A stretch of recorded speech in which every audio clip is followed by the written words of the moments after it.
violence was becoming part of everyday existence. In April 1987, for instance, I traveled to Polonnaruwa with a friend who'd visited me from France, and we went by public transport. We reached our destination without any problem, but later learnt that just 2 hours after we had passed a town on the way to Polonnaruwa, 3 buses had been stopped by Tamil militants, and their occupants, including children, had been killed. It could so easily have been us. Then also in 1987, there was the bomb blast at the bus station in Petta. And 2 years before, in 1985, the attack in Anuradhapura, when 146 Buddhist devotees were killed near the sacred Botri. Throughout this time, Tamils were also losing their lives. Following the attack in Anuradhapura, 48 Tamil civilians were killed near Nagadeepa or Nayativu in Tamil. This violent context was the reason why I chose for my master's dissertation in Buddhist studies what the Pali canon had to say about violence and disruption in society. And this is now published by the Buddhist Publication Society. And I think it's on the internet as well through the website Access to Insight. In the 35 years that have passed since then, I've written frequently on issues connected with Buddhism and violence, Buddhism and the conduct of war, and Buddhism and peace. Recently, that's meant involvement in the project on Buddhism and international humanitarian law, spearheaded by the International Committee of the Red Cross. And I draw on these in what follows. Also a presentation I gave in Thailand at Vesak a couple of years ago on peace. I shall focus on 3 areas within the texts.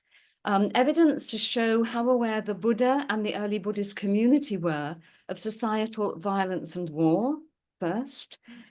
Secondly, the tools that the texts offer to help our understanding of why violence occurs. And thirdly, the possible guidelines they contain for bringing violence to an end. Now, my view is going, okay. There's some background noise. I'm not sure what it is. But I shall continue. Anyway, my first area is what I've called in my writings the empirical reasoning, empirical realism in the texts. The awareness of the Buddha of how much violence and conflict there was.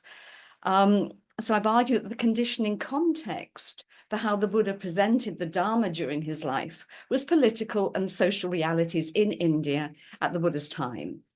One of the most graphic texts in the Pali canon on the topic of conflict, war, and torture is the Mahadukkhakanda Sutta, the greater discourse on the mass of suffering within the Majjhima Nikaya. The trigger for the teaching is a question about sensual pleasures. And then after reflecting on the fear people feel about the security of their possessions and of their own life, the discourse moves to this. And the Buddha is recorded as saying, again, with sensual pleasures as the cause, men take swords and shields and buckle on bows and quiver, and they charge into battle massed in double array with arrows and spears flying and swords flashing. And there they are wounded by arrows and spears, and their heads are cut off by swords, whereby they incur death or deadly suffering. Charges on the bastions of a town are then described with armies being splashed with boiling liquids and crushed under heavy weights. And then burglary, together with tortures meted out by kings on thieves who are caught, are then described. And the tortures are reminiscent of those which rogue governments use today and which other terrorist groups use. And they're named as in the sutta, the fiery wreath, meat hooks, being splashed with boiling oil, being paled alive on stakes. Now, I would argue there's a graphic realism in this discourse that still speaks today, although, of course, contemporary methods of warfare are very different. The Mahanidana Sutta, the great discourse on origination in the Digha Nikaya, uses similar language to the Mahadukkhakkhandha Sutta. It offers an account of Paticca Samuppada, offering examples of the conditions that nurture the arising of craving, and then its destructive results, including this. And it's spoken to Ananda, one of the closest companions of the Buddha. And so, Ananda, feelings condition craving, craving conditions seeking, seeking conditions acquisition, acquisition conditions decision-making, decision-making conditions lustful desire, lustful desire conditions attachment, attachment conditions appropriation, appropriation conditions avarice, avarice conditions guarding of possessions. And because of the guarding of possessions, there arise the taking up of the stick and sword, quarrels, disputes, arguments, strife, abuse, lying, and other unskillful states. Within the context of war, possessions can also include land, identity, status, and power. And there is hard-hitting discourse for me, however, in terms of its realism, is the Cakkavatti Sihanada Sutta, the lion's roar on the turning of the wheel. I say it's realistic, although in fact, the sutta contains a myth, but it's a myth with meaning. It's a mythical story told by the Buddha to illustrate what can happen when a wheel-turning monarch fails to honor one of his spiritual responsibilities, namely that he did not give property to the needy. The immediate result of this is that poverty increases, and then one person commits theft in order to gain the means to live. The monarch then kind of does a U-turn and gives him some property, but then he doesn't tackle the wider issue of poverty, because of course the person who thieved was just one of many who were in need. So the rumor spreads that the king is giving property to those who steal. So stealing becomes rife. And then the king makes another U-turn and decapitates one of the offenders. People then begin to copy this, and they begin to murder in order to gain what they need to live. And as many of you will know, the sutra is a familiar one, the violence increases, the lifespan of the community decreases, and morality degenerates. And the sutta describes a once orderly society falling into violent anarchy, until it comes to the point when there is what the sutta calls a sword period of 7 days, when people mistake each other for wild beasts and kill indiscriminately. It's a discourse that has an important message, I would argue, on how government should prevent violence through enabling all to live securely, with enough resources to feed, house, and clothe themselves. And I'll return to it later. In another discourse from the Samyutta Nikaya, 2 men are identified when the Buddha is talking to a headman called Patalya. And one man is garlanded and dressed well. The other is about to be killed and decapitated. We are told that the same deed has been committed by both. The difference is that the one who is garlanded has killed the enemy of the king, and the one who is about to be decapitated has killed an ally. So again, it's a sutta that points to double standards, to the breakdown of the rule of law, and to the kind of punishments that were meted out in the Buddha's time. So all of these examples, I would suggest, show that the Buddha and those who came after him and edited the texts as they were written down had a keen awareness of political realities and violence in society. The Buddha lived at a time of considerable economic change, and in the 20th century, writers such as Romila Thapa and Trevor Ling were doing socioeconomic analyses of the time of the Buddha. Considerable economic change and war between rival republics and monarchies, and the abuse of power and the abuse of what we might now call human rights. There were also forms of violence, and I pointed this out in one of the first things I wrote, that MA thesis, violence in the Brahminical sacrificial system, and in the heated debates that happen between religious and philosophical groupings, all alluded to in the texts. So our contemporary world is familiar with some of these genres of violence and terrorism, these, as it were, pathologies of violence. They're no longer carried out with swords and arrows, but with suicide bombs, knives, or poison-laced substances. And the presence of these forms of violence in the text demonstrates that the Buddha's teaching was honed and communicated to lay and ordained followers alike against a political, social, and economic background that was shot through with conflict and disruption. Neither the Buddha nor his followers distanced themselves from these realities. So I wrote in 1994, at the expense of repeating what I've already said, the Buddha's concern for the human predicament made him acutely aware of the potential for violence within the economic and political forces around him. The political milieu of rival republics and monarchies in northern India forms a background to his teaching, whether the rivalry is between the kingdoms of Kosala and Magadha, or the struggle of the republics to maintain their traditions and their independence in the face of the rising monarchies. So that's the first part of my presentation. I want to move now to the tools that the texts offer to help our understanding of why violence occurs.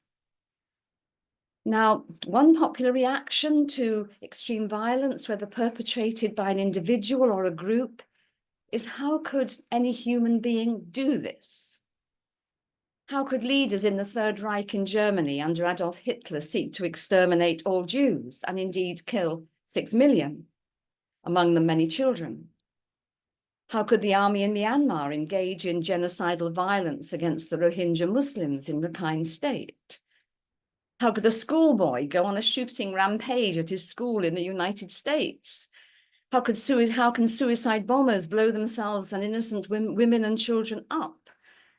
How can those with authority over others delight in torture, in seeing others in pain? We tend to place the perpetrators of violence in a subhuman category of their own and separate ourselves from them. You know, we could never do that. Now, I think Buddhism has taught me, and I would say that Buddhism has taught me to understand violence in a way that no other religion has. Buddhism has taught me that violence will never be understood if we stay at this level, and that we must go beyond it in two ways, using the Buddha's teaching as a resource. Firstly, we should engage seriously with what Buddhism says about our human condition and the tenacity of craving and deluded thoughts. And second, we should recognize the implications of the Buddhist concept of paticca samuppada, or dependent origination. So the human condition and the tenacity of craving. I'm repeating things many of you know, but perhaps there's a purpose in repeating them. You know, sentient beings, the Buddha taught, are born into the human plane because they haven't eradicated the three poisons of greed, hatred, and delusion, lobha, dosa, moha. Intricately connected to these are the fetters, samyojana, that bind us to existence, such as clinging to I and mine. All of us, therefore, according to this teaching, are born with a karmic inheritance from previous births, including an almost inherent wish to protect ourselves and our lives. The love of parents can reinforce the wholesome elements of this karmic inheritance, such as compassion, loving kindness, forbearance. However, the negative side of our karmic inheritance can be activated almost with our mother's milk, clinging to identities based on religion, ethnicity, gender, and language, together with strategies about how to survive in a competitive world. And these can reinforce the fetter of I and mine, meaning that greed, hatred, and delusion present in our karmic inheritance is given the opportunity to re-emerge, conditioned by, you know, a new set of factors. In one text, in the Anguttara Nikaya, the result of this is described with vivid imagery, and I've often used this in my writings because It's just so vivid. Bhikkhus, I will teach you about craving, the ensnarer, streaming, widespread and sticky, by which this world has been smothered and enveloped, and by which it has become a tangled skein, a knotted ball of thread, a mass of reeds and rushes, so that it does not pass beyond the plane of misery, the bad destination, the lower world, in samsara. Now, this is no less true of Buddhist societies than societies dominated by other religions and ideologies. For what we are talking about is the human condition seen in every country of the world. And I think it's absolutely true as we look at the world today. If we look at Ukraine, Sudan, Chad, Israel, Palestine, everywhere where there is conflict. If we accept that craving and the greed, hatred, delusion, and ignorance that fuels it is present almost in the DNA of the world, then we shouldn't be surprised by violence. It's inevitable. And I think this is what Buddhism has taught me. And I think Peter and maybe Sarah can remember giving me a presentation on this at the Burmese Buddhist pagoda in Birmingham many years ago. Almost talking about how Buddhism has taught me that, yes, we shouldn't be surprised if terrible things happen in our world. By extension, perpetrators of violence are not aberrations within humanity. They, like us, are human, and their actions are conditioned by a web of causes that might implicate us as well. In 2000, I was asked to write for a Sri Lankan feminist journal and entitle my contribution, "Why Have Anything to Do with Religion?" Part of my response was that religion, particularly Buddhism, has helped me to make sense of the world. So I wrote, I look at Sri Lanka, England, and many other countries where there are conflicts and injustices, and see the causes of these just where the Buddha located them. I see greed institutionalized in many expressions of capitalism and in ethno-nationalistic wars. I see what Buddhism would call clinging to views and opinions, namely clinging inflexibly to one position with a "this alone is truth" mentality. Buddhism's view of the world is dark, but nevertheless realistic. The teachings of the Buddha furthermore stress how difficult it is to eradicate the poisons of greed, hatred, and delusion. I wrote on this extensively for the collection of writings on Buddhism and international humanitarian law that Manuri has mentioned. I mean, I was a co-editor, not a co-author in a sense. So many people contributed to this book, and I wrote just one article within it. I can't repeat everything I wrote there, but I quoted from one sutta from the Majjhima Nikaya, the Vivettakasantana Sutta. And in this sutta, the Buddha gives advice to his monastic followers on what they should do if thoughts fueled by greed, hatred, and delusion persist, even during meditation practice. And the last resort, according to the Buddha, was that a bhikkhu with his teeth, and I quote, with his teeth clenched and his tongue pressed against the roof of his mouth, he should beat down, constrain, and crush mind with mind. Quite a strong kind of imperative there. I was trying to stress how difficult it is for members of the military, imprisoned by fear of the enemy and the wish to protect their own lives, how difficult it is for them to adhere to humanitarian laws in the midst of the bloodshed of war. Because fear, craving, and the wish for safety is just so strong. For if a Buddhist monastic already practiced in mental culture has to be encouraged to clench his teeth and almost subject his mind against unwanted thoughts and urges, how much more must it be true for what the Pali texts call the Puthujjana, the ordinary or average person? Greed, hatred, and delusion can so embed themselves in our mind that they can make us victims of our thoughts. They can imprison us. So the difficulty of actually controlling our thoughts, of getting rid of transforming greed, hatred, and delusion. And I've sometimes linked this in my writings to the concept of papancha, the proliferation of thoughts. Many years ago, and again, some of you will know this book, Bhikkhu published a study of papancha entitled Concept and Reality, published by the Buddhist Publication Society. When I read it years ago, I was deeply impressed by it. He argued that concepts within the mind, based on the delusions of I and mine, can so proliferate that they are mistaken for objective reality and can make us the victim of our thoughts. Violence and disruption in society is often sparked by the existence of different constructed realities that each side takes to be objective truth, but which are really based on delusions rooted in craving and rooted in clinging to the I. So us becoming victims of our thoughts and of being trapped, and in a sense, this leading to conflict, violence, disruption in society. Moving now to the concept of Paticca, which points to the fact that nothing arises without a cause.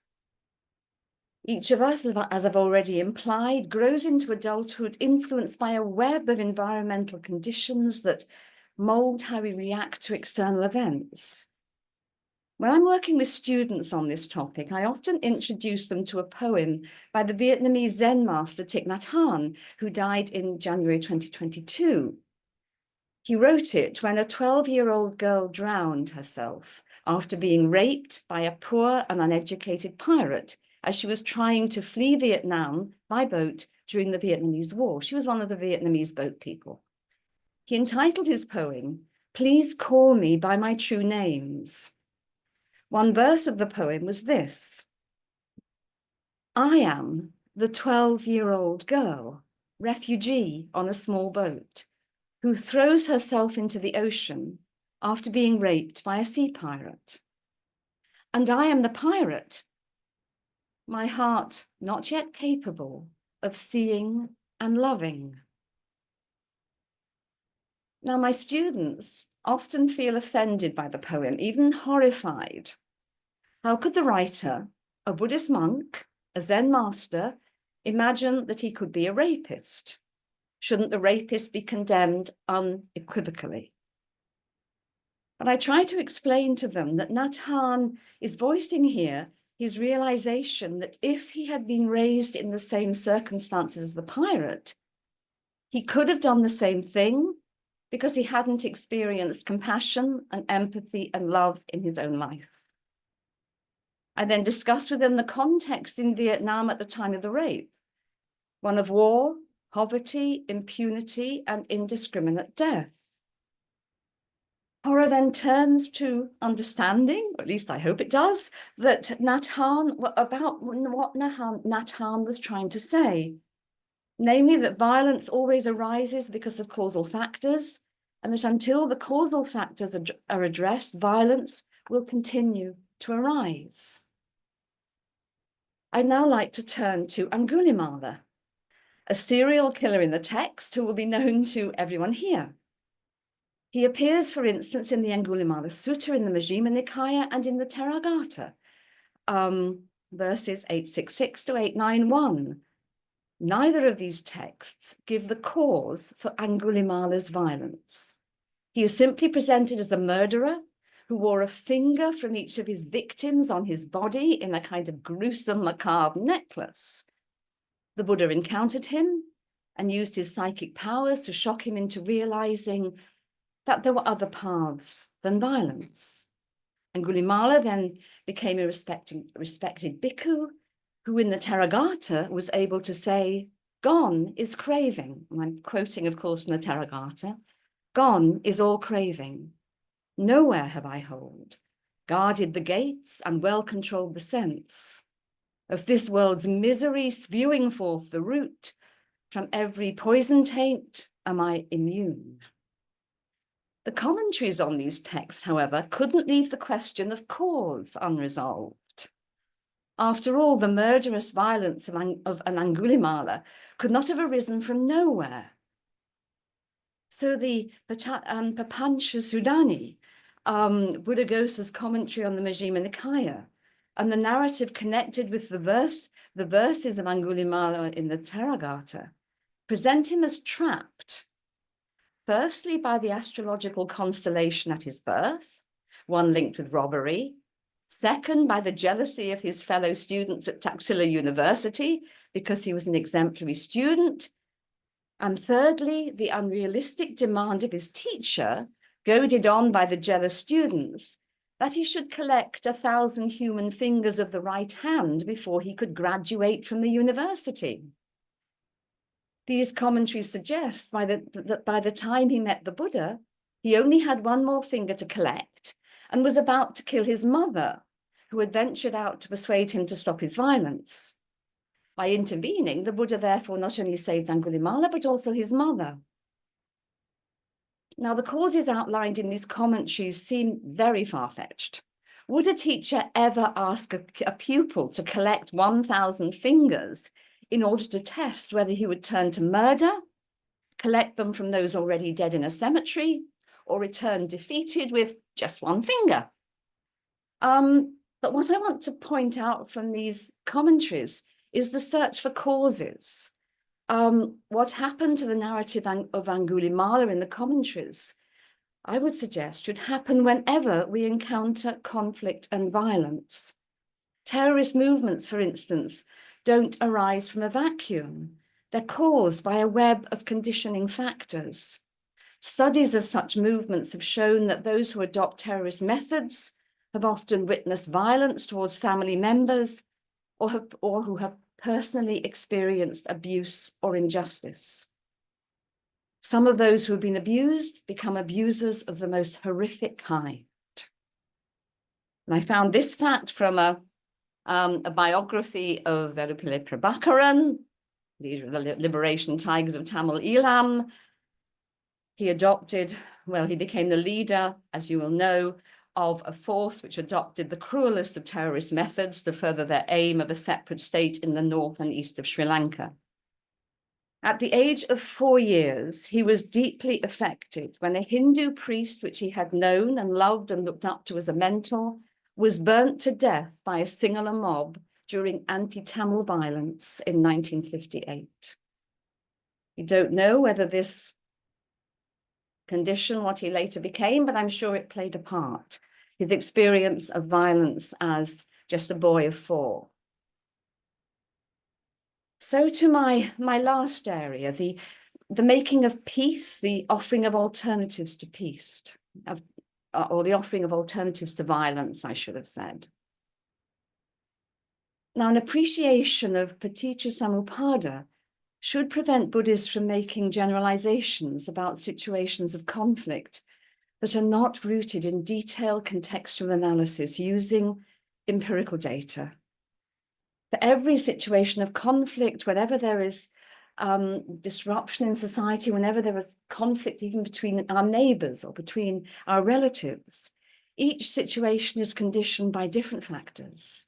If I look at Asia, of the conflicts that have happened in Asia, some of the causes of these can range from the legacy of colonialism to deficits in democratic processes, to identity politics, to poverty, to land issues, to many different factors. And I would like to argue that the importance of causal analysis is absolutely key, together with the emphasis within Buddhist ethics of standing in the shoes of others in empathy and compassion. And for Buddhists, there is also the importance of meditation, through which we can gain the ability to see more clearly between what is deluded and what is based on non-greed, non-hatred, and wisdom. Now, causal analysis based on empirical data of the kind that I've been speaking about demands discrimination. And again, I've taken strength from the Pali texts. When the Buddha was faced with dogmatically held views, he is often recorded as asking more questions, the answer to which depended on empirical evidence and discrimination. In the Esukari Sutta, in the Majjhima Nikaya, the Buddha is asked by a Brahmin about service. For instance, whether a Brahmin was right to expect service from those of other castes. The Buddha refused to say either whether it was wrong for a person to serve another or whether it was right, at least not immediately. His approach was to ask a further question, the answer to which will be different in different contexts. Is the one who serves better for the service in terms of growing in moral habit and wisdom? That was his question, whether the effect of the service on the person concerned. One person serving another, therefore, was not inherently right or wrong, according to the Buddha, according to this discourse. A further criterion was necessary, whether the service demanded was punitive, exploitative, manipulative, or whether it was morally empowering for the one undertaking the service. Taking this method as an example, Buddhists addressing conflict situations, I would suggest, should try to pinpoint the further questions that need to be asked. We might want to say, though, that the first cause of a conflict will always be informed in some way by craving. And what fuels it? Greed, hatred, and delusion, or ignorance. Yet it's not always the greed of the individual concerned that is actually condemned or highlighted. The discourse I've already spoken about, the Chakravarti Sihanada Sutta, shows the cause of violence to lie with the state, a king who ignores his duty to give resources to live to those who are in poverty, perhaps because he wanted these resources for himself. In other words, the initial cause in the disturbing process shown in the sutta is not the greed of individual citizens. It's not that those who commit violence are absolved of all responsibility for their actions in this discourse, but rather that the inadequacies of the state create a situation in which the citizens of that state are almost forced to opt for violence in order to survive. The discourse suggests that if the root cause of violence lies with the state, then the conflict will not truly be resolved until the state changes. Although in the case of the Chakravarti Sihanada Sutta, there's a bottom-up process at the end through which things do change. You might remember that at the end of the discourse, some citizens, believing that there could be another way than violence, they go out of the town, out of the city for 7 days into the forest. Then they come back, renewed, ready to create a new and more compassionate society. They, in effect, cut through the conditioning factors that cause violence through making a complete breakthrough. I like to think that they were involved in the process of meditation in the forest, and that this broke the chain of cause and effect because new elements came in. They simply could see the world differently. That's not stated, but it's implied. And then society takes an upward turn. So the place of withdrawal, the place of meditation, the place of breaking kind of sequences of causes and conditions and their fruits. Lastly, reason and empathy. Turning conflict around in each new context also demands empathy. I mean, reason paves the way for the effective cause and analysis that I've outlined. Empathy opens a window for what I believe is one of the most important aspects of conflict resolution, the ability to see the conflict through more than one lens. If one is party to the conflict, this means seeing it through the eyes of the opponents or one's opponents. If one is a mediator, it means engaging with the perspectives of all sides. The creativity of moral imagination is needed, and that term is taken from the work of a Mennonite peace activist, John Paul Lederach, moral imagination. But the ethics of empathy, of course, lie at the heart of Buddhism. One of the most famous verses within the Dhammapada is, and you will know this well, all tremble at violence, all fear death. Comparing oneself with others, one should neither kill nor cause others to kill. The Kandaraka Sutta in the Majjhima Nikaya makes it clear that when we compare oneself with others, we see that all yearn for happiness and recoil from pain. In conflict situations, such empathy invites us to discover what kind of happiness those on the other side seek and what kind of pain they are avoiding, together with how they see us. And I think this rarely happens in conflict. Each side clings to its own perspective, its own constructed reality, its own worldview, branding the other side as the aggressor or the terrorist and seeing themselves as the victim. Many years ago, I was in Israel and Palestine and talking to a Jewish rabbi working for human rights. He told the small group that I was with that there was a competition over suffering in Israel and Palestine. Each side, the Jews and the Arabs, claimed that they had suffered more.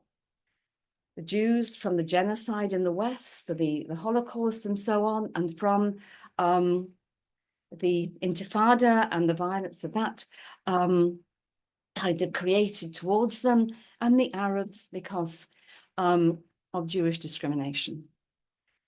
If people on each side of any conflict moved over to the other side in their imagination, or through dialogue with people on the other side, they might realize, for instance, that both sides in the conflict see themselves as the victim and the other as the aggressor.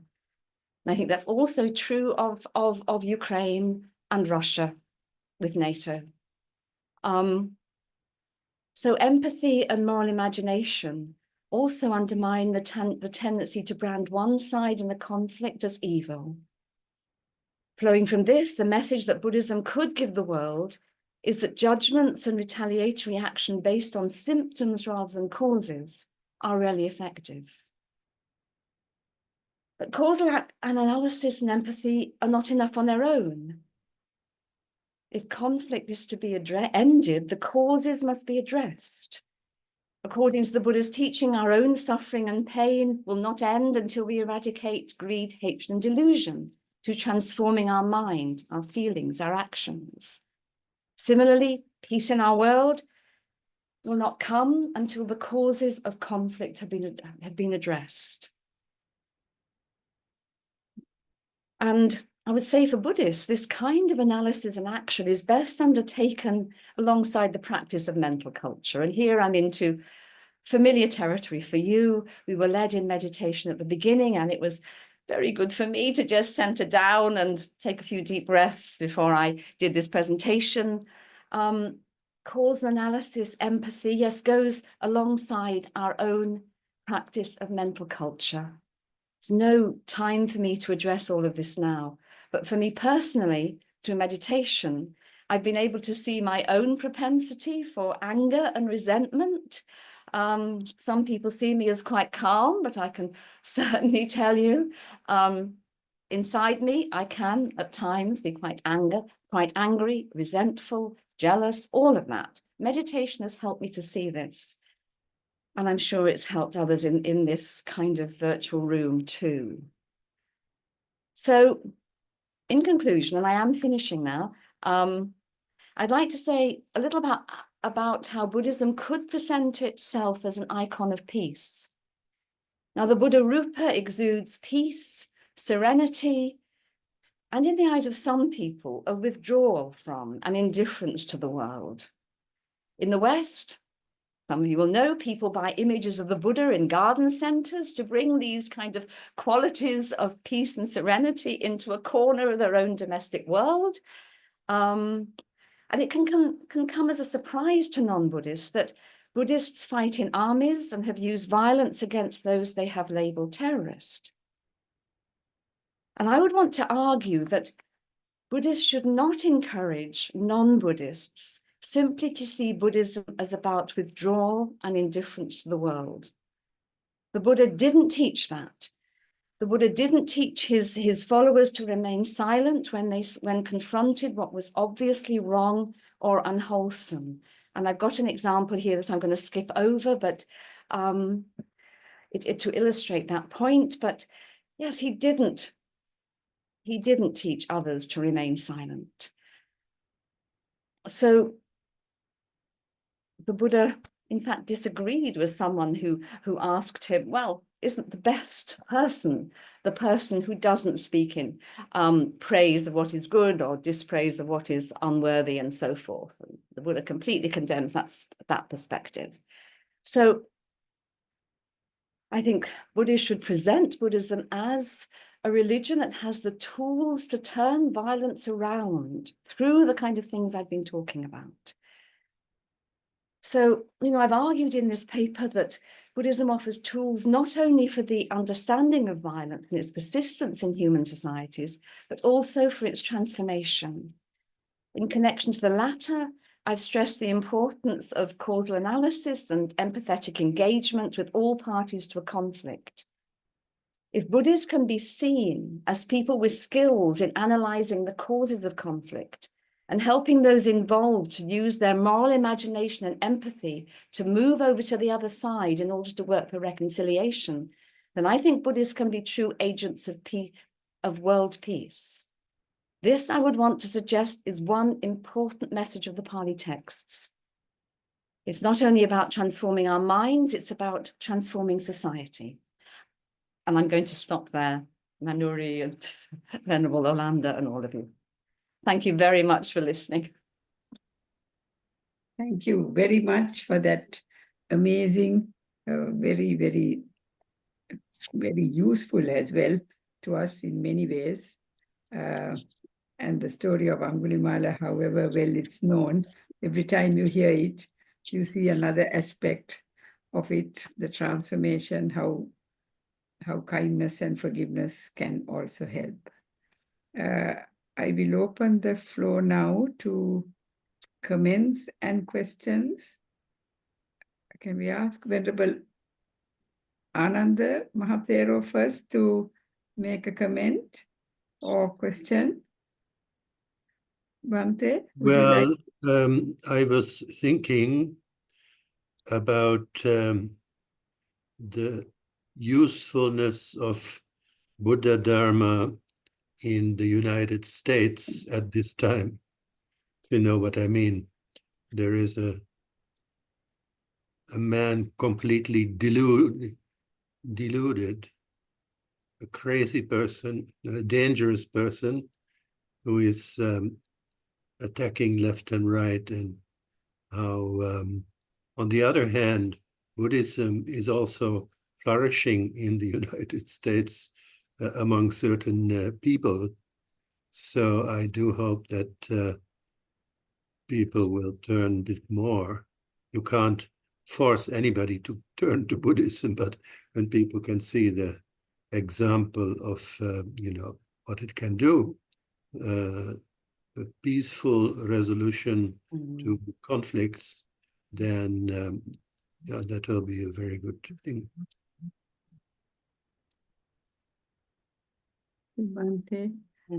Yeah. Should I reply to that? Yes, please. Yes, please. I agree with you, Bhante, Venerable Sir.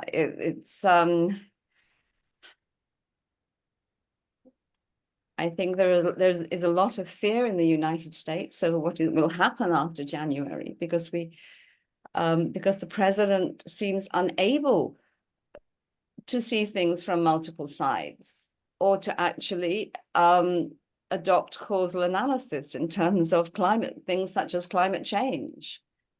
And I would hope that the Buddhist presence in the United States, and also presence of other people of other religions, will bring a counter voice to his rhetoric and his arguments, nuancing them, and again adopting some of the tools I've outlined, because seeing all sides to a conflict and creating, therefore, a transformation that will make each side see that they have gained something. There's one verse in the Dhammapada, which I'm sure you could quote from your mind much more easily than I can, about, victory and defeat, and the pain that defeat causes, the resentment that defeat causes, which almost leads to the premise that is there in conflict resolution of trying to create a win-win solution when conflict is resolved. Because defeat and depression always causes its own reaction and further conflict. Yes, but there must be a willingness to listen, and I don't know. Trump is not the best person in that case. He's 0 so far, unless something drastic happens, maybe.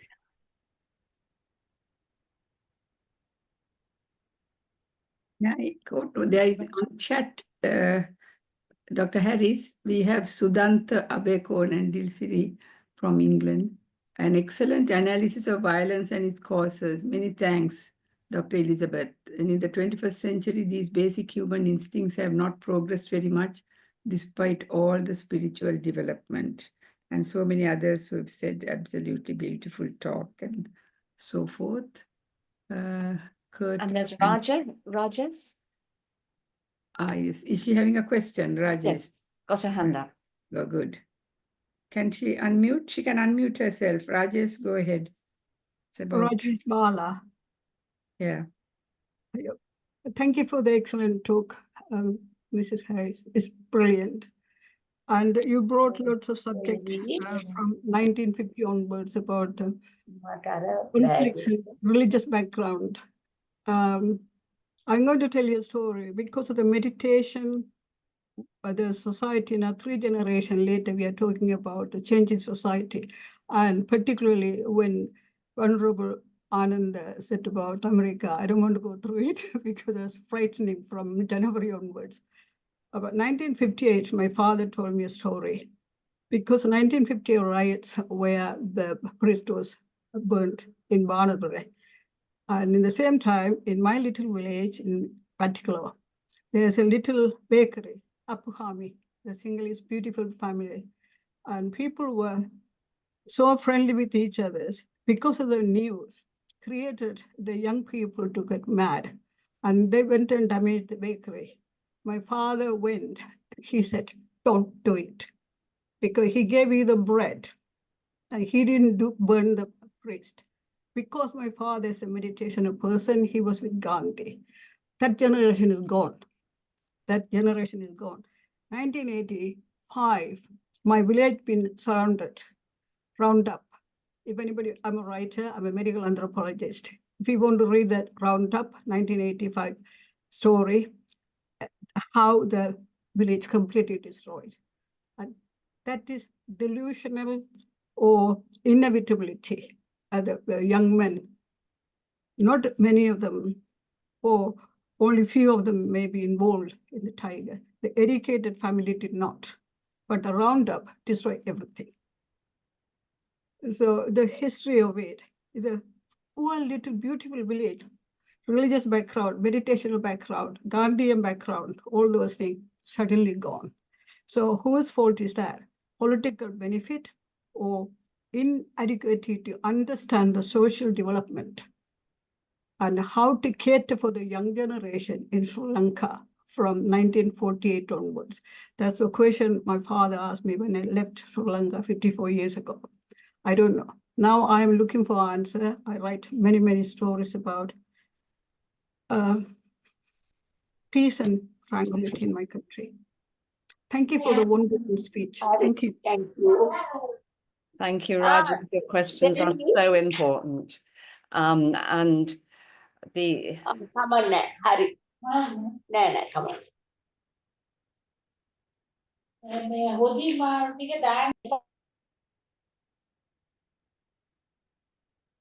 Sorry. I'm trying Sorry to about mute that lady. I somehow I was muted, probably by the host. But Sorry. thank you, Rajas. I think we meet in January. Rajas, did we meet in January at Servants of the Buddha? Yes, I I did. think, yes, I remember our talk, and you know, and thank you for bringing in some of the incredible suffering that communities in Sri Lanka have experienced, and you know, why people who were rooted in a Gandhian kind of ethic could then become the targets and considered to be terrorists. People of your village. It will take decades, I think, to really unravel all the causal factors that could lead to these dreadful events. Many decades. I'm dedicated my life for peace in Sri Lanka. I write and speak and go to meetings and conferences. We are one. We are not separated to each other. We don't breathe this different air. We don't have a different water. This is a beautiful land. Don't destroy it. Yes. Thank you. Thank you. Quite a few hands up, Manuri, aren't there? Peter and Devindra. I don't know who should go first. I can't see it all on my screen. Please unmute yourselves, please, and ask the question. Should we say, I don't know, I see them on my screen, then there are other screens, aren't there? But Can I Peter go and first? Devinda Karunaratna have got their hands up. Hi, Dr. Harris. Thank you. It was lovely. I've listened to you before as well. Thank you. Enjoyed it again. My question is, if you're not surrounded by like-minded people in a situation of violence and disturbance in a society, apart from sending loving kindness to people and probably living a very ethically, spiritually sound life, what can you actually do to help in a situation like that? If you're not surrounded by like-minded people, I think attempting to get others to tell their story and to listen. I would say it's connected to what I was saying about empathy. Listening to those who have a mind that is completely different from our own. It presents incredible challenges, I think, to listen and to really try to understand other perspectives and to put oneself in a position of vulnerability through that listening. But I don't know if that... No, thank you. That's very useful. But how do you respond to something which is happening so far away in a foreign land as a Buddhist individual? Should we worry, or should we say, what can I do apart from sending some loving kindness? Or should we shut our door and acknowledge and recognize and do your spiritual thinking? Yes, that's an important question. I mean, I think many people throughout the world are kind of asking in terms of what is happening in Ukraine and the recent escalation with the US and Britain giving their permission for more stronger weapons to be used right into Russian territory and so on. We can feel absolutely helpless. And I don't have all the answers there. I really don't, but I think we have to face, again, try to understand the dynamics of conflict. And I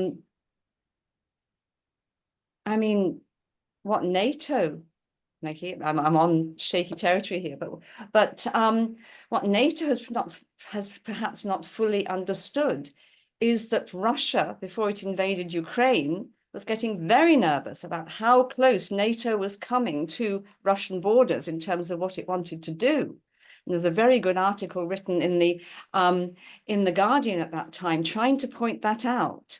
But in a sense, Russia has been presented as simply the aggressor and not as head of a country that also had its own fears.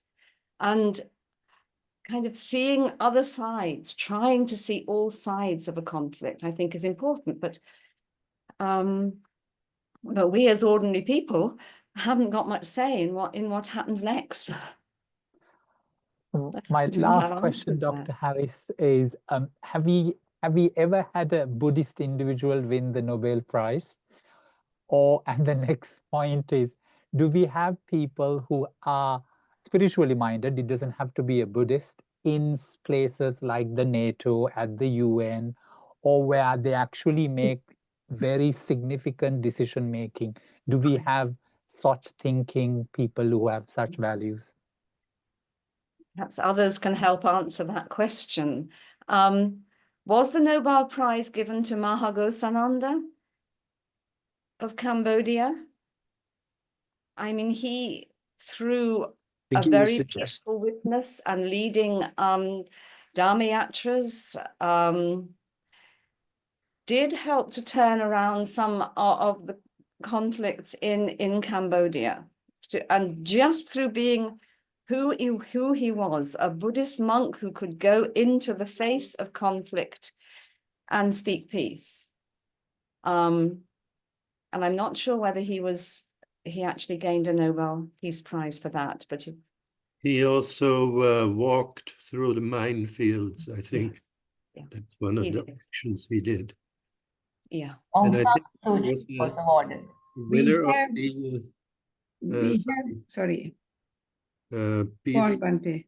Yes, Peace Prize was, I think, also gotten by the ex-UN Secretary General U Thant, wasn't it? Mhm. I think U Thant, I was about to say, he was the only Buddhist so far to have been the Secretary General of the UN. And in his time, the Cuban Missile Crisis, he prevented by intervening between Khrushchev and John F. Kennedy and also Fidel Castro. And I think there have been quite a lot of excellent work that he did and brought in. I think, Anuja, do you want to contribute anything? Aung San Suu Kyi. Aung San Suu That's Kyi was the- awarded. Peter That's the Harvey has same been thing. waiting a long time. Oh, sorry. Should we ask Peter? Okay, Liz, you made a very important point to emphasize causal analysis, but things never arise from a single cause. They might have at least three causes. The Buddha tended to pick out the significant one in a particular context. And of course, in a conflict, one side of this is a significant factor, the other side of this is a significant factor, and it's also likely that both sides will spin their significant factor. And then that gets you into the territory of views and attachment to views. And then when you've got social media on top of that and algorithms feeding you your side, your perspective, that just accentuates it all. So attachment to views, Yes. anti-social media, algorithms, it all interacts nowadays. And just as an example, I teach some people online in America, and there's somebody I've been teaching for just over a year in Georgia. I happened to mention that on the morning that Trump had won, I was feeling a bit down. He said, "Oh, I was really happy." And I was amazed. He was a Buddhist in America. He was happy with that. Now, he must have been getting his views, if you like, from a different quarter than I was on America. So it's views, and it's also misinformation, of course, feeds into it. So, yeah.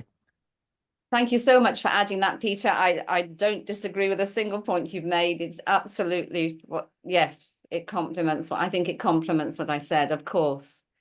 When we do causal analysis, it's not just one cause.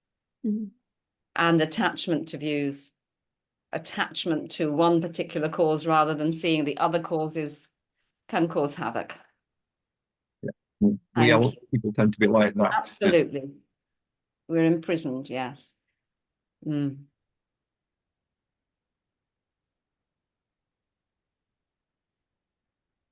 Is there any others?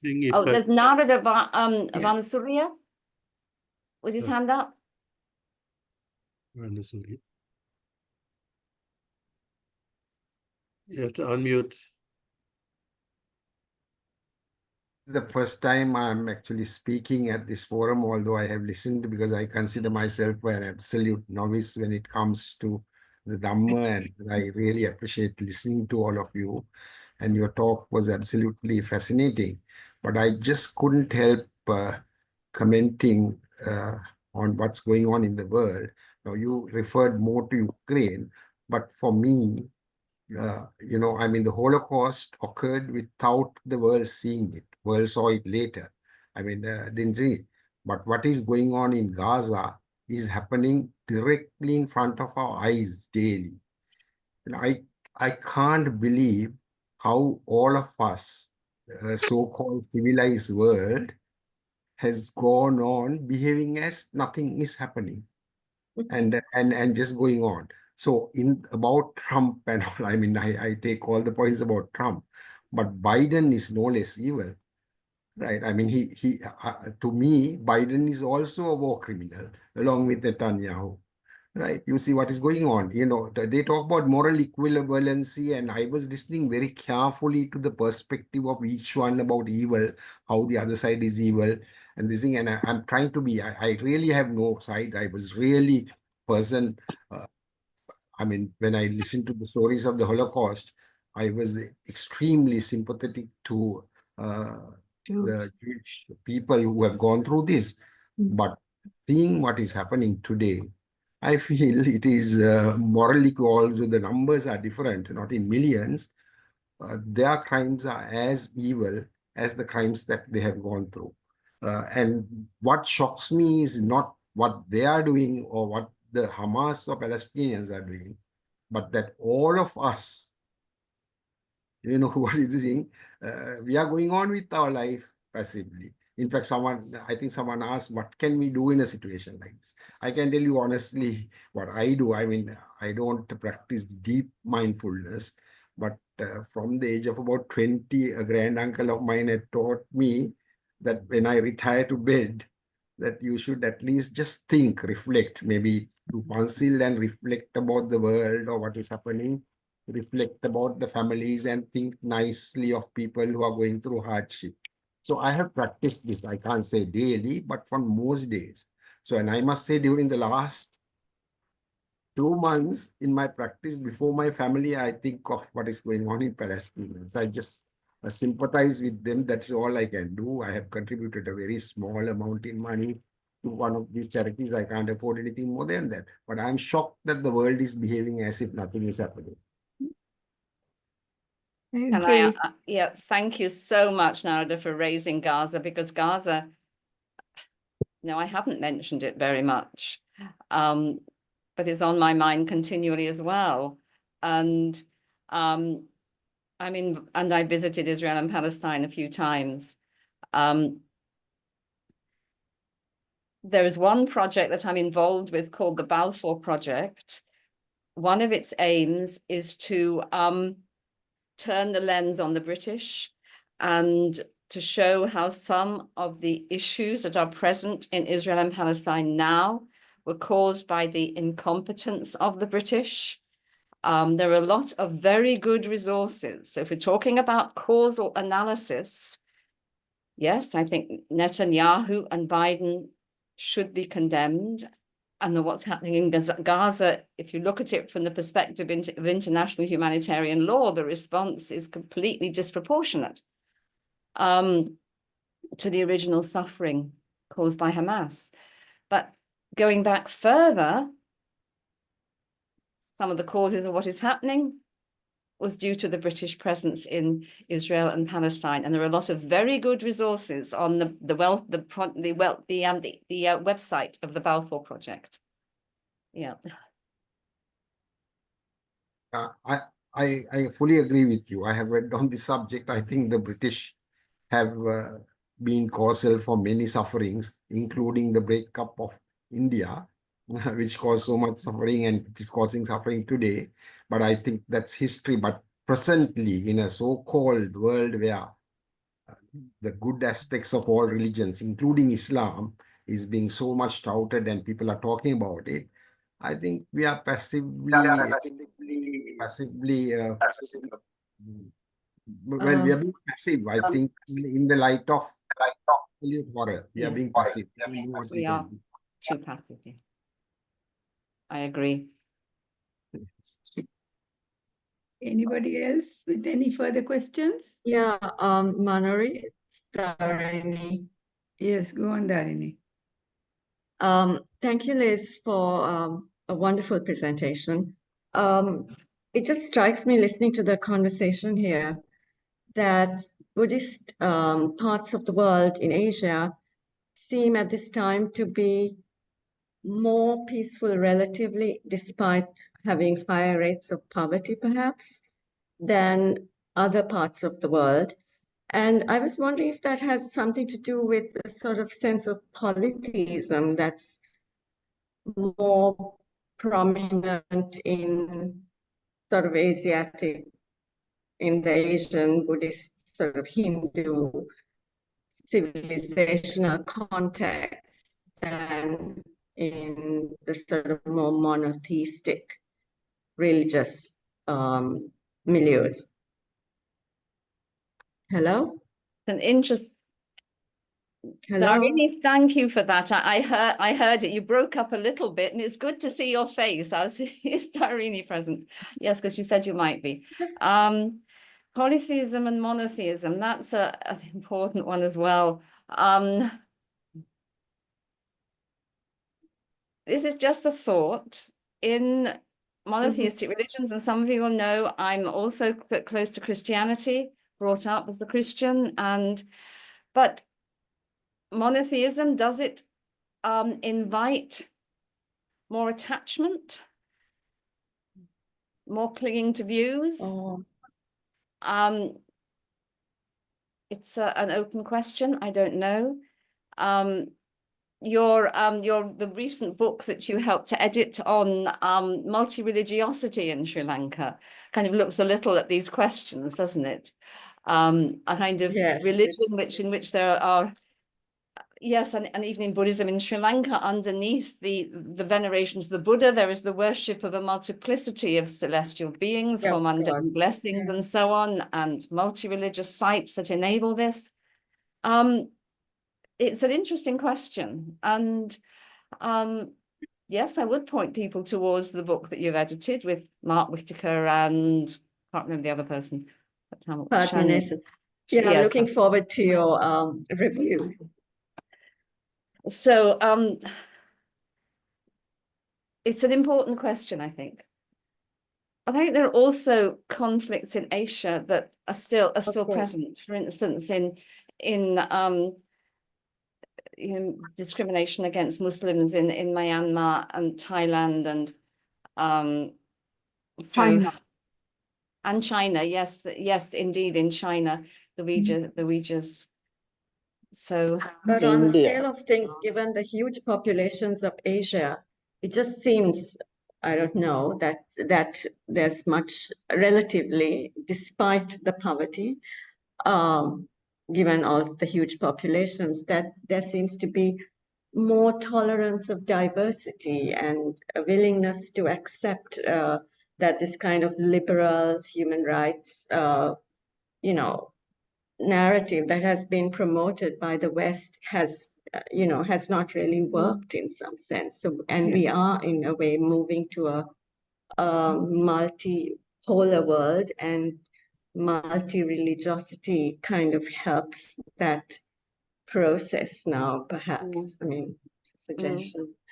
But wonderful talk, Liz, and thank you so much. Thanks, Dharini, for those comments. Discrimination didn't start from the Western philosophy. It started thousands of years ago.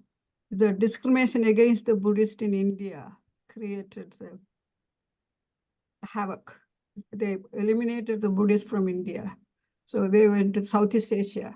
And the South Asian Buddhists are now oppressing others and oppressing themselves. In Cambodia, Pol Pot is a Buddhist. 90% of people in Cambodia are Buddhist. But he killed 1 to 3 million people in 76 to 78, I think, because nothing to do with religion. So the Buddhism flourished in Southeast Asia, now is questionable, looking at China, Myanmar, and so on. So I don't know, is anything to do with increasing selfishness rather than understanding, living together, understanding each other, because none of us are separated. We are connected to each other in one way or another. That is any religion based on. So these are not disappearing compared to the mass media in the world. They are poisoning. It's a young mind from young age onwards. That's my point of view as a mother and a grandmother. Thank you. Thank you very much for those words, wise words, Rajesh. Are there any other questions? Anybody else? Devinda still has his. I just Hi. want to Devinda, make Doctor. yes. a comment.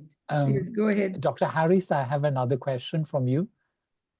For you. I want to thank Darini Rajasingham Senanayake. Her book of multi-religiosity in contemporary Sri Lanka is an amazing book. I think I strongly recommend that. Dr. Elizabeth Thank you. Harris, I'm wondering, as a Buddhist, I'm speaking for myself, are we too passive in terms of our thinking and getting a point across? It probably has an effect, whether it's geopolitics or at workplace or even at home. If you're very passive in your thinking and always see the two sides of the coin of the argument, sometimes we might not be able to get our point across if the receiver is not like-minded, because we might be able to take a step forward or a back and they might not be. So how do we work in a society like that? It's a struggle, I think, Devinda. I mean, I guess I've, gosh, I just think it's a struggle. And I think there is a danger of I mean, I'm basically a pacifist. I would say that war should be avoided at any cost. Not perhaps at any cost, but war should be avoided. I'm basically a pacifist. But I think there has to be a rigor in the way in which we approach international questions. We have to voice, when we weigh up different options, we do have to voice views and opinions, but there always has to be, I think, self-reflexivity. And perhaps this is a term that could be brought in, the reflexivity through which we always interrogate our own views and our own opinions to make sure they are not being influenced by our own greeds, our own attachments, our own kind of dislikes and hatreds. So I would say it's a continual struggle to speak out and to speak out wisely. I mean, Buddhism says it takes years for us to gain complete wisdom. We're all on a journey to kind of, and here I'm beginning to ramble, so I think I should stop. You might say sometimes we do to resist, but not with anger. Yes, Peter. Rohan Jayaratna, do you want to make that final comment? Would you like to? I have been putting a little notes here and there on the chat, where I have said that Sri Lankan Justice Veeramantri of the International Court of Justice was the only dissenting judge on the use of nuclear weapons in war, quoting Buddhist scripture. So there was a question about, having people of that caliber in important positions is vital. But the majority decision was, unfortunately, that nuclear weapons are a final, a deterrent kind of thing to the threat of nuclear weapons is a deterrent. It was a majority decision. He was the only dissenting judge, unfortunately. So then also geopolitics plays a major role in the perpetration of violence, which we can see, which filters down to the individual level. So you look at it from a global point of view, it is countries and governments that influence thinking of individuals, and so it is not as simple as we would like it to be considered, being compassionate and empathetic and understanding, and that's okay at the individual level, in the micro level, but at the macro level, it becomes a big problem. Thank you. Dali, do you want to contribute? Do you want to say anything? Well, yeah, aside from thanking Liz again, I'd like to say that You're breaking up. thank you for underlining the fact that we need to work on transformation. Buddhists, we tend to sort of have this recourse to see no evil, hear no evil, speak no evil, and sort of avoiding the question, which sometimes is very appropriate, but at other times we really do need to engage, to talk to people. And sometimes in order to make peace, you need to sort of break a few eggs. It's like you need to break a few eggs to make an omelette. So, and people sort of sometimes feel maybe, this is not a Buddhist way to, when you're sort of talking about, you might hurt the feelings of someone who wants to have conflict. So it's really a very, very fine line. And thank you for bringing to the fore the need to have this fine balance and to engage rather than disengage, which often happens in this country among good people. Thank you.